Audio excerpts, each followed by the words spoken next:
Oi, gente! Eu estava pensando o quanto somos vitimistas, o quanto temos uma facilidade em colocar culpa no outro e tentar, na maioria das vezes, mudar o outro, porque é claro, é mais cômodo, né? Delegar tarefas, dizer como que tem que ser feito, como as pessoas deveriam ser, do que analisar as nossas atitudes e refletir.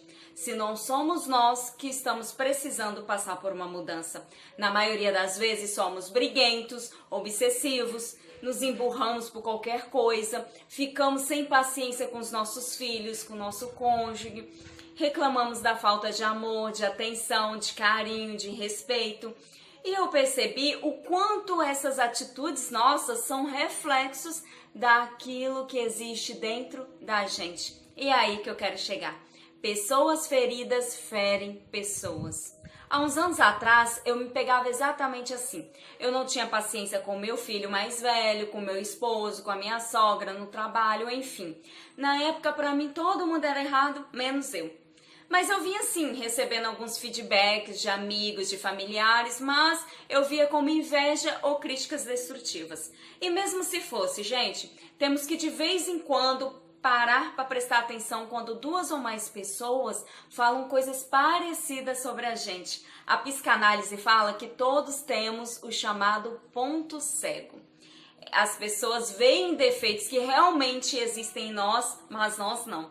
Se você dirige, você vai me entender.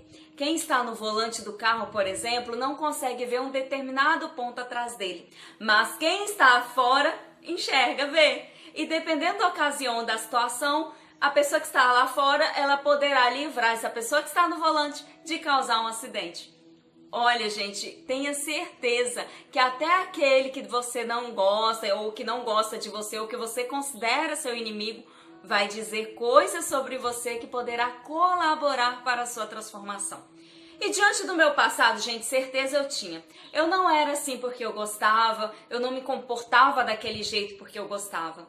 E foi me analisando que eu tive clareza que os problemas não estavam nas pessoas, estavam em mim, no meu comportamento, na minha história. Ninguém é ruim de graça sem motivo.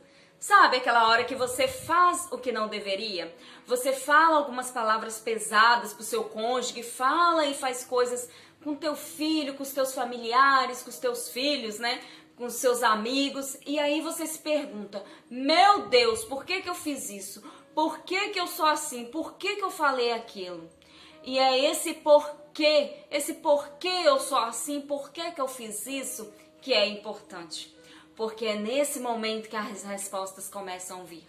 E aí você vai percebendo que isso vem lá de trás, às vezes da sua criação, às vezes abuso que você sofreu, às vezes as perdas, ou às vezes a falta, às vezes falta material, às vezes falta de alimento, falta da presença de um pai, ou muitas vezes da presença de uma mãe. Meus pais, por exemplo, meus pais eram separados, meu pai era alcoólatra, a minha mãe, ela para criar 4 filhos sozinhas, trabalhava em 2 empregos, além dos estudos, então era ausente e precisava de outras pessoas para cuidar da gente.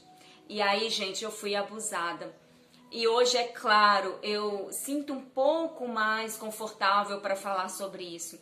E aproveitando, gente, que o abuso ele está tão não normal, né? Porque nunca será, mas infelizmente ele está comum, ele está rotineiro, né? E eu quero ressaltar que às vezes a vítima do abuso ela não conta por medo, ou por achar que ninguém vai acreditar nela, ou que em algum momento essa vítima participou do abuso, né? Ela se sente culpada. Tipo, e se eu não tivesse com aquela roupa? E se eu não dormisse em tal lugar? E se eu não fosse àquela festa? E se eu não voltasse sozinha? Ou se eu não aceitasse aquele presente? Ou, gente, às vezes assim, e se ele for preso? É sério, às vezes a criança ela tem um apego emocional pelo acusado, por ele fazer parte ali do âmbito familiar, que ele tem medo, essa criança ela tem medo desse acusado sofrer. Então você veja que o abuso, seja ele qual for, ele está longe de ser só físico. Você que é pai, você que é mãe, cuida muito dos seus filhos. 70 a 80% dos abusos acontecem dentro do âmbito familiar. E outras marcas, gente, além do abuso, né, que trazemos lá da infância, foram deixadas também pela escola, pela religião ou pela forma como nós fomos criados. Olha, a escola, por exemplo, o bullying. Na época eu acho que nem existia essa palavra, mas eu sofri isso, né? Puxavam meu cabelo, estragavam meu material, me xingavam, às vezes me proibiam de usar o transporte escolar. Eu também tive a parte da criação um pouco mais punitiva, com uma criação um pouco mais agressiva. Não que eu estou culpando os meus pais, hoje eu entendo que foi o possível deles naquele momento. Às vezes eles só estavam repetindo os padrões dos pais deles. Enfim, gente, eu não sei se você se identifica com essas coisas que eu vivi. Essa é a minha história. Às vezes as suas dores foram outras, mas conforme a gente vai crescendo, nós vamos o quê? Jogando tudo para baixo do tapete. E às vezes a nossa casa aqui, ela está fedendo.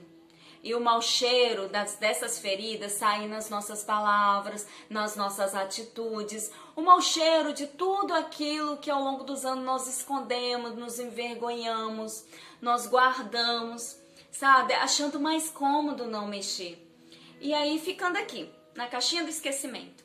Nisso, muitas das vezes inconsciente, essas marcas que deixaram em nós, nós acabamos deixando nas pessoas que mais amamos. E a gente passa uma vida inteira apenas repetindo padrões. O que eu quero com essa história, gente? Eu quero que você pare um instante. Você vai lá no mais íntimo do seu ser, analise as suas atitudes e comece a se perguntar: por que você faz o que você faz? Eu quero muito, muito mesmo, que após esse vídeo você verdadeiramente olhe para a sua história, para o seu passado, para aquilo que você viveu, aquilo que te gerou dor, aquilo que te marcou. Porque isso precisa ser curado. Às vezes você pode estar até curado espiritualmente, porém o seu emocional ainda está debilitado. E na maioria das vezes você não tem nem consciência disso. Só que Deus, Ele só vai mudar a sua vida, o seu lar, as suas finanças, quando o seu interno estiver tratado. Então deseja ser curado, deseja ser diferente, deseja ser melhor. Peça isso em oração. Não tem nada de errado você desejar ser uma pessoa melhor. Não tem nada de errado. Pelo contrário, nós devemos ser transformados dias após dias. Grandes coisas Deus tem para fazer na nossa vida. Mas às vezes nós temos bloqueios que impedem isso.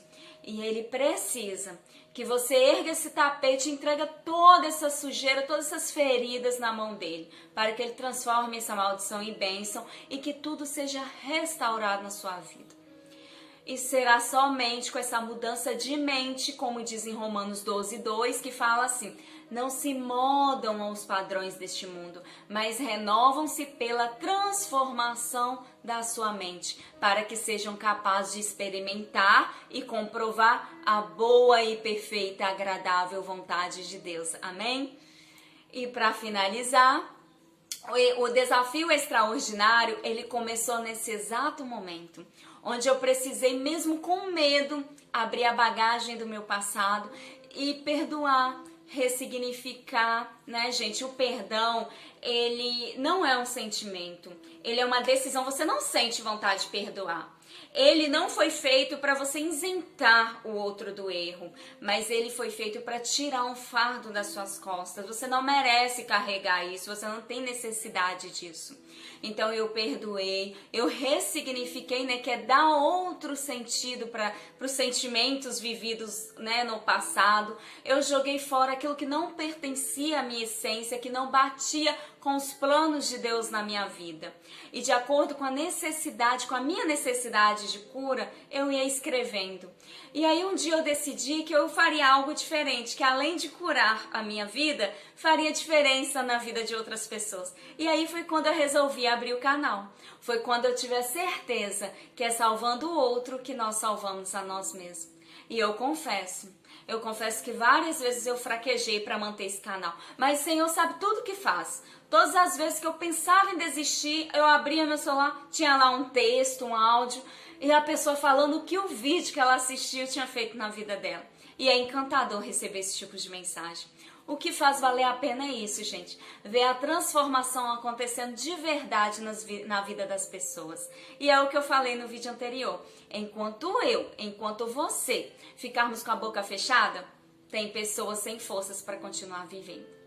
E se você não assistiu os vídeos do Desafio Extraordinário, gente, eu peço que assista. Assista todos os vídeos, isso é muito importante. E para você que já assistiu, a PNL, que é a programação neurolinguística, diz que nós aprendemos por repetições. Então veja quantas vezes for necessário. E para quem ainda não está inscrito no canal, é só clicar aqui embaixo em inscrever-se. Eu peço que se inscreva, curta e não seja egoísta. Compartilhe com mais pessoas. Bora transformar vidas? Conto com seu apoio. Essa, gente, foi a segunda e última etapa do vídeo anterior. Um super beijo e até o próximo vídeo.